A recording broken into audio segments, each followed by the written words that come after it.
Your 18-year-old is about to leave for the college, but they can't do their own laundry, make a doctor's appointment, or cook a simple meal.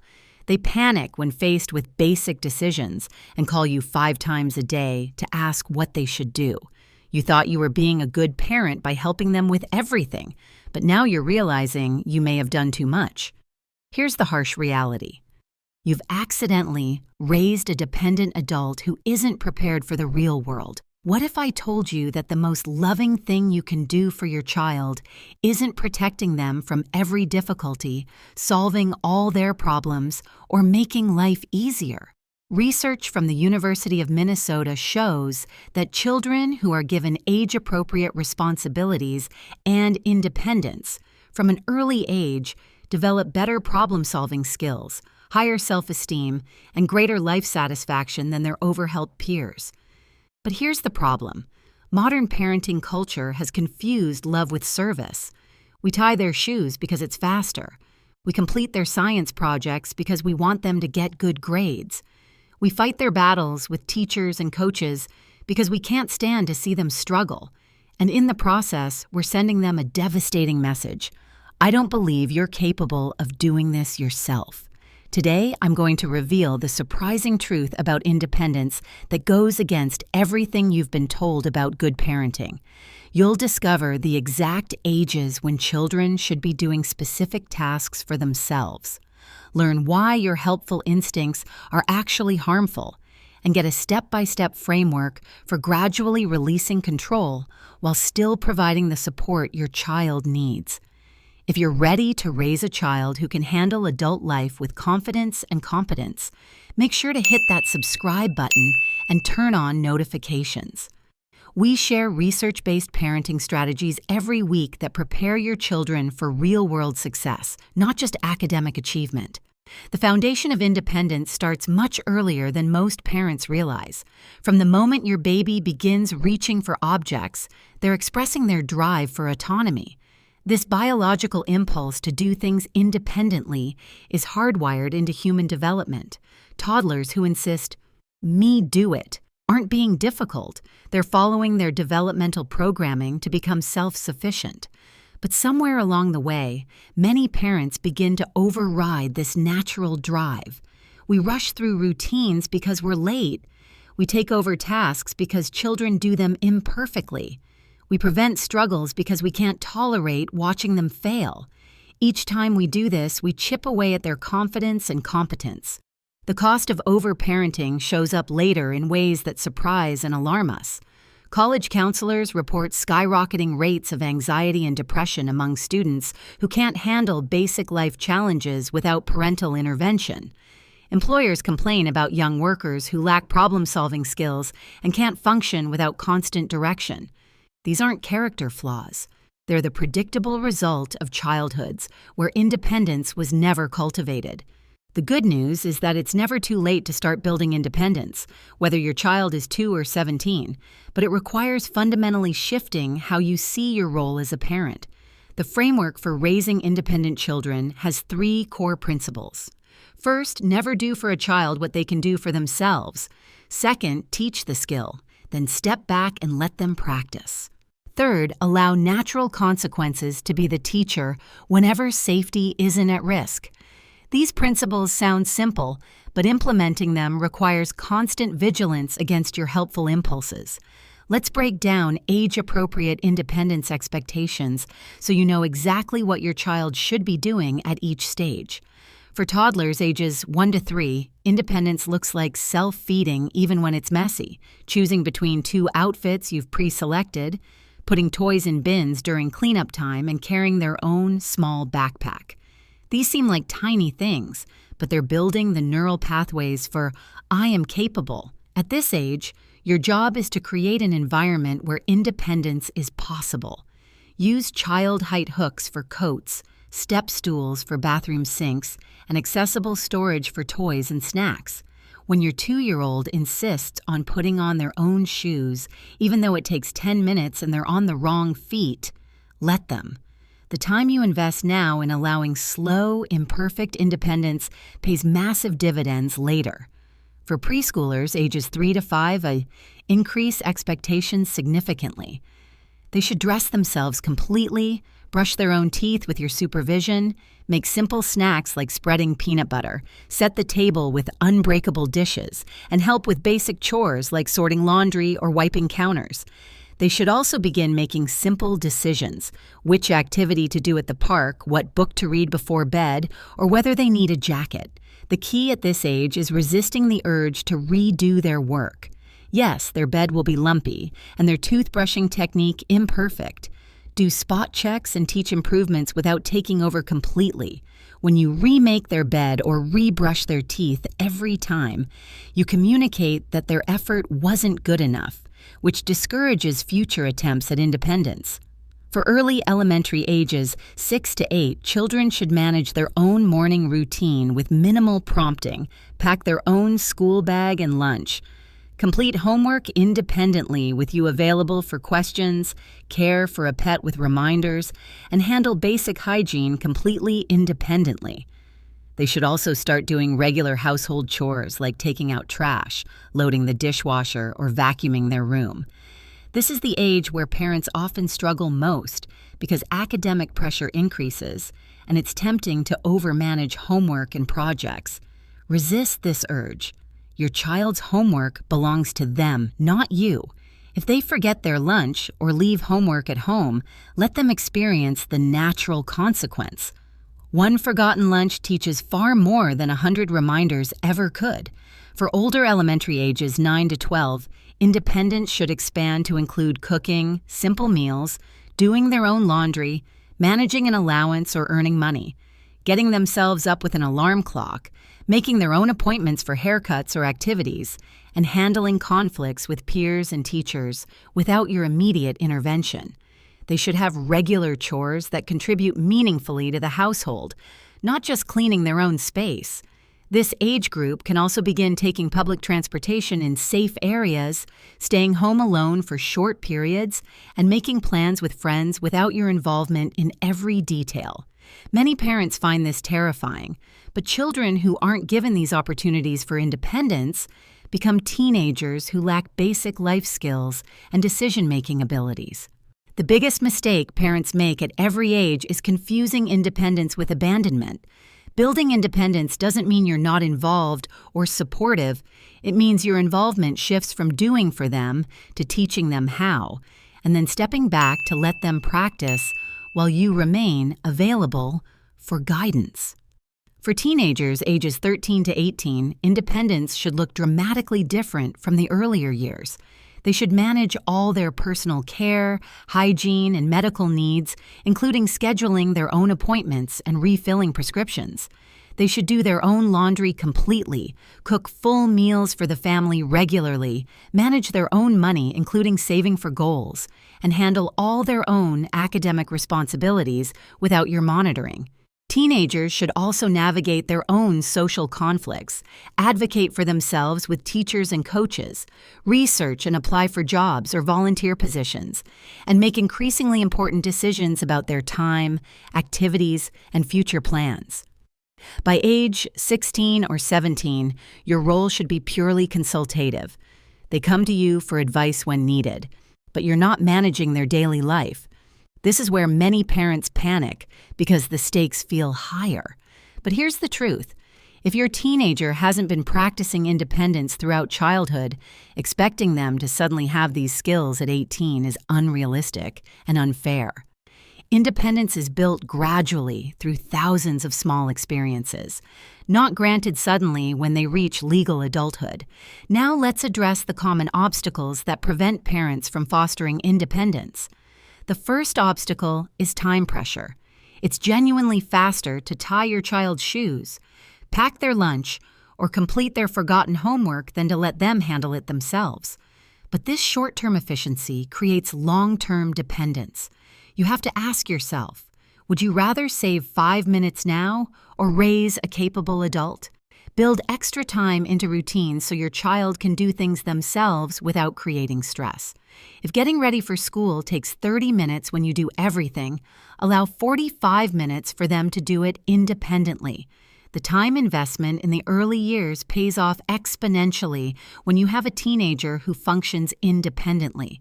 The second obstacle is perfectionism, both yours and your child's. When your 7-year-old loads the dishwasher, it won't look like your system. When your 12-year-old cooks dinner, it won't taste like your recipe. If you correct and critique every attempt, you'll extinguish their willingness to try. Instead, focus on effort and improvement over perfection.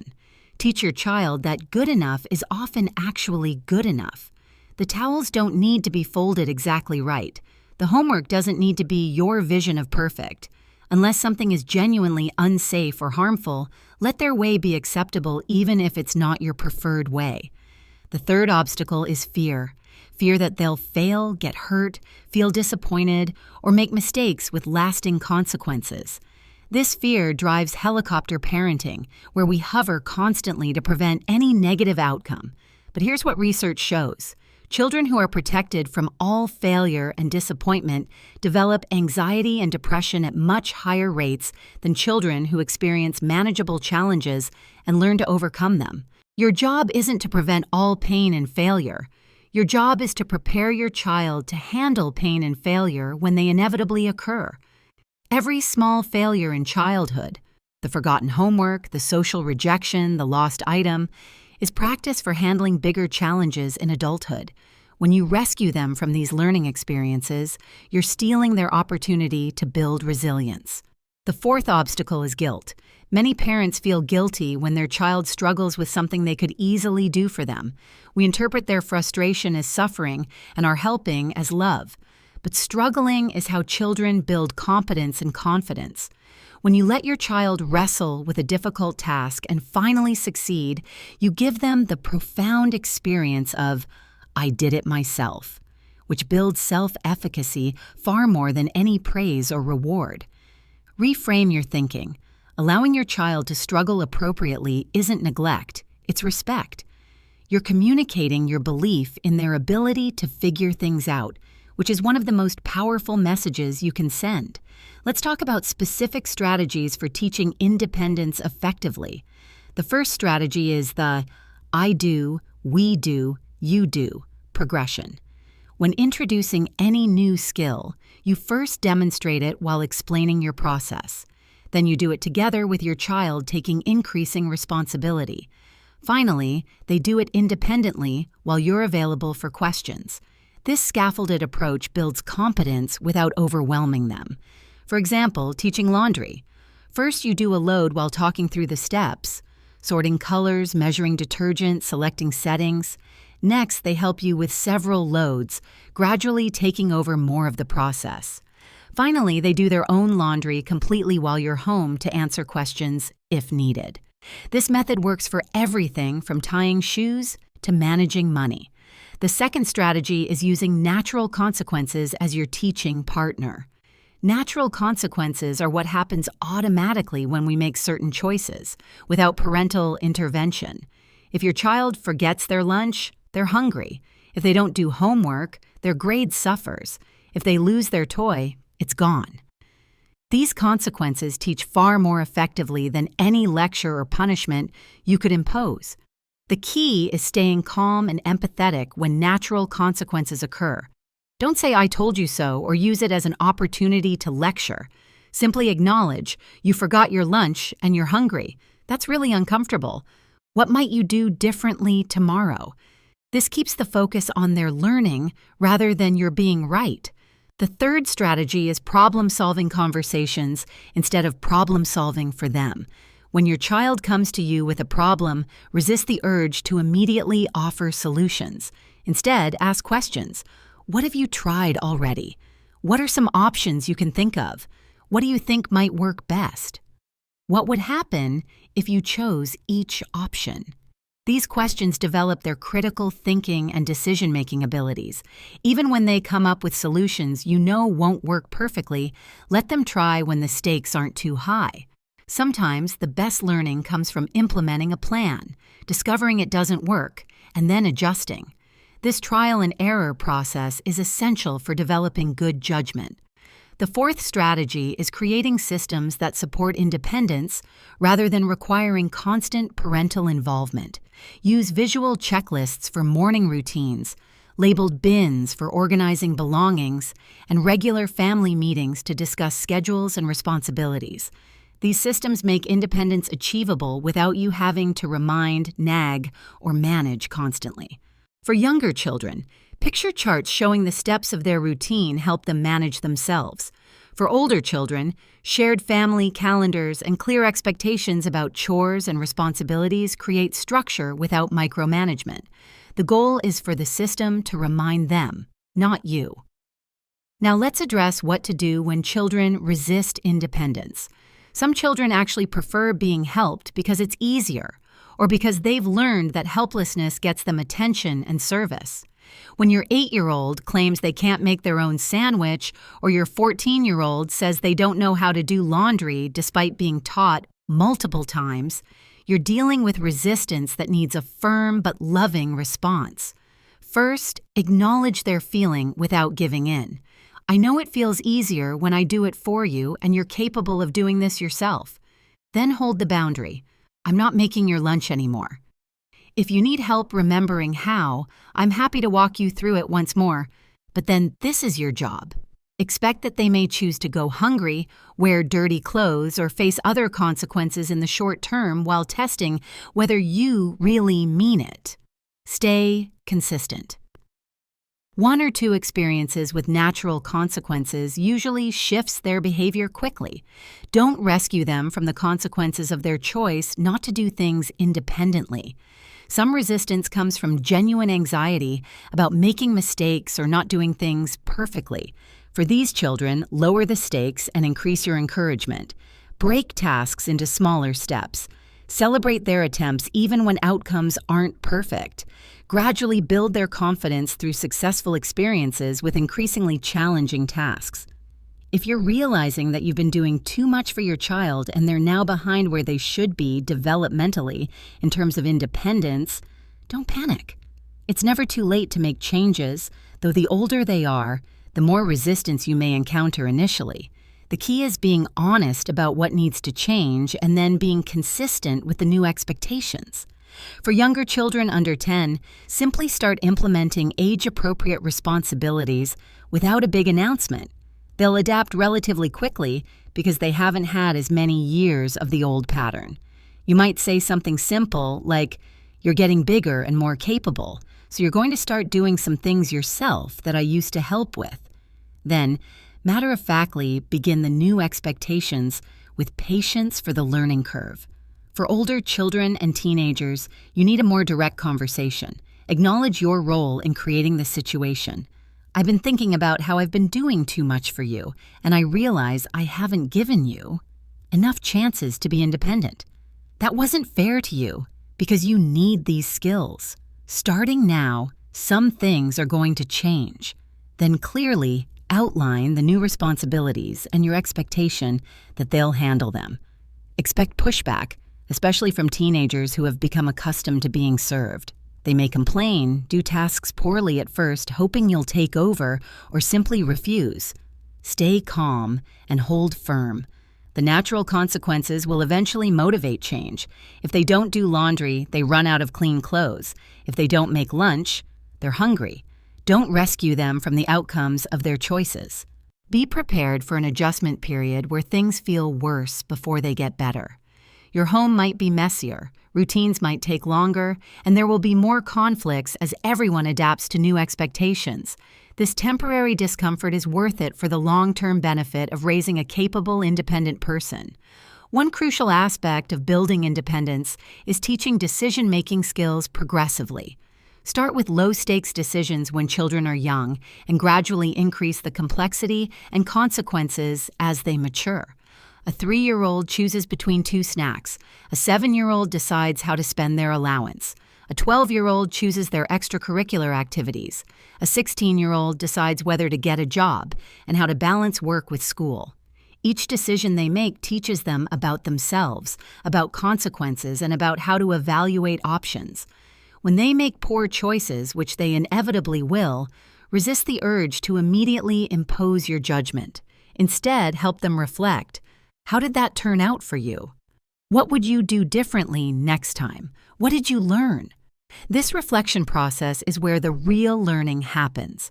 If you're finding this approach challenging but necessary, and you want more strategies for preparing your children for independent adulthood, instead of dependent adulthood, make sure to hit that subscribe button and turn on notifications.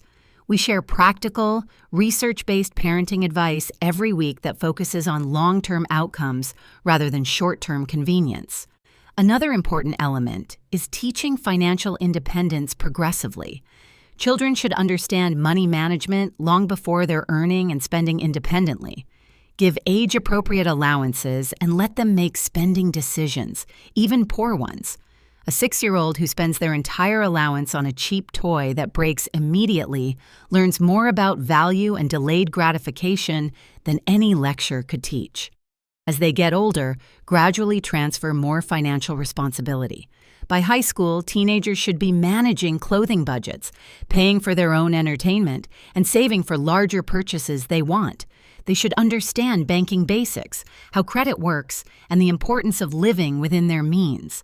If you're still buying them everything at 17, you're setting them up for financial struggles in adulthood.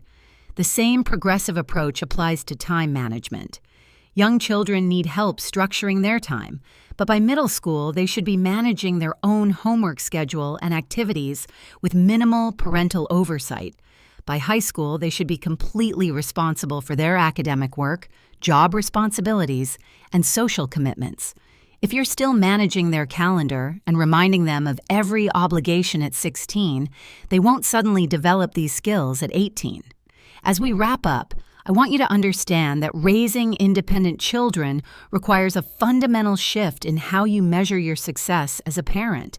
Society often judges parents by how well-behaved, high-achieving, or impressive their children appear. But the real measure of successful parenting is whether your child can function effectively without you. Ask yourself these questions honestly.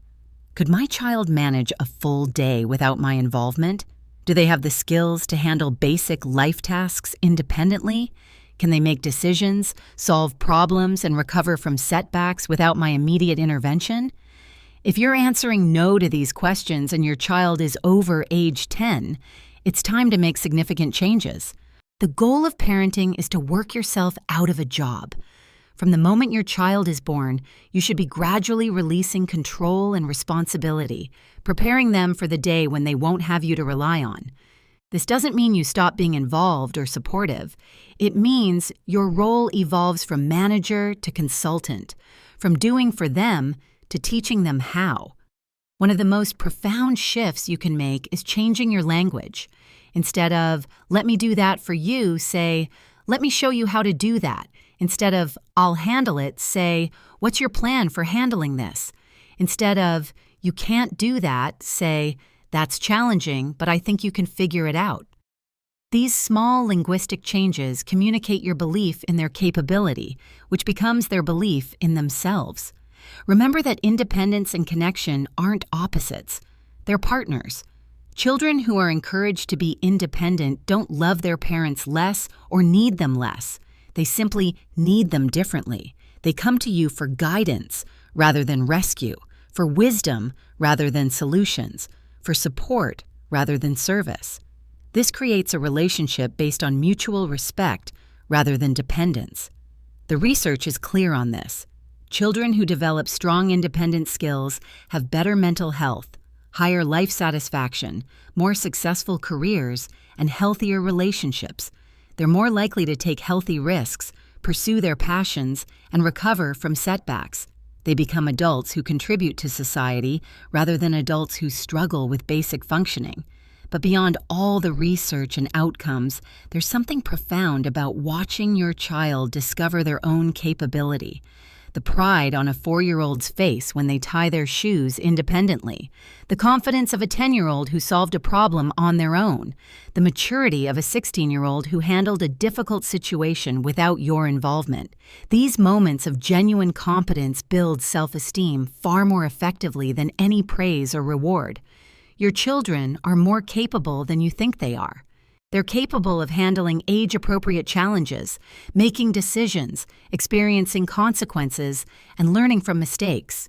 But they can only develop these capabilities if you give them opportunities to practice. Every time you step back and let them try, even when it's uncomfortable for you, you're investing in their future independence. The teenage and young adult years will reveal whether you've prepared them adequately. If you've done the work of gradually building independence throughout childhood, you'll have a young adult who can navigate college, career, and relationships with confidence. If you've overfunctioned for them throughout childhood, you'll have a young adult who struggles with basic life tasks and constantly needs your intervention. Start today. Wherever your child is developmentally, choose one area where you've been doing too much and begin the process of teaching and releasing. Then add another area and another. Be patient with both yourself and your child as you navigate this shift. Building independence is a gradual process, but every step you take is an investment in their future capability and your future peace of mind.